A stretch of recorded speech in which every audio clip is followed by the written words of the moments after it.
ಶಿವಪುರಾಣದಲ್ಲಿ ಶಿವರಾತ್ರಿಯ ಆಚರಣೆ ಬಂದಿರುವ ಬಗ್ಗೆ ಒಂದು ಸಣ್ಣ ಕಥೆ ಇದೆ. ದೇವಲೋಕದಲ್ಲಿ ಒಮ್ಮೆ ಬ್ರಹ್ಮ ಹಾಗೂ ವಿಷ್ಣುವಿನ ನಡುವೆ ಯಾರು ಶ್ರೇಷ್ಠರು ಎಂಬ ವಿಷಯಕ್ಕೆ ವಾಗ್ವಾದಗಳು ನಡೆಯುತ್ತಿದ್ದವು. ಮಹಾದೇವತೆಗಳಿಬ್ಬರನ್ನು ಸಮಾಧಾನ ಮಾಡುವುದು ದುರ್ಲಭ ಎನಿಸಿದಾಗ ದೇವತೆಗಳೆಲ್ಲ ಹೋಗಿ ಪರಶಿವನನ್ನು ಬೇಡಿಕೊಳ್ಳುತ್ತಾರೆ. ವಿಷ್ಣು ಹಾಗೂ ಬ್ರಹ್ಮರ ಜಗಳವನ್ನು ಶಮನ ಮಾಡುವಂತೆ ಕೋರಿಕೊಳ್ಳುತ್ತಾರೆ.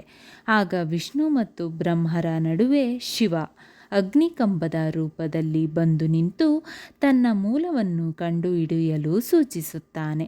ಆಗ ಹಂಸದ ರೂಪ ತಾಳಿದ ಬ್ರಹ್ಮ ಅಗ್ನಿಕಂಬದ ಶಿರವನ್ನು ಹುಡುಕಲು ಮೇಲ್ಮುಖವಾಗಿ ಹೊರಡುತ್ತಾನೆ.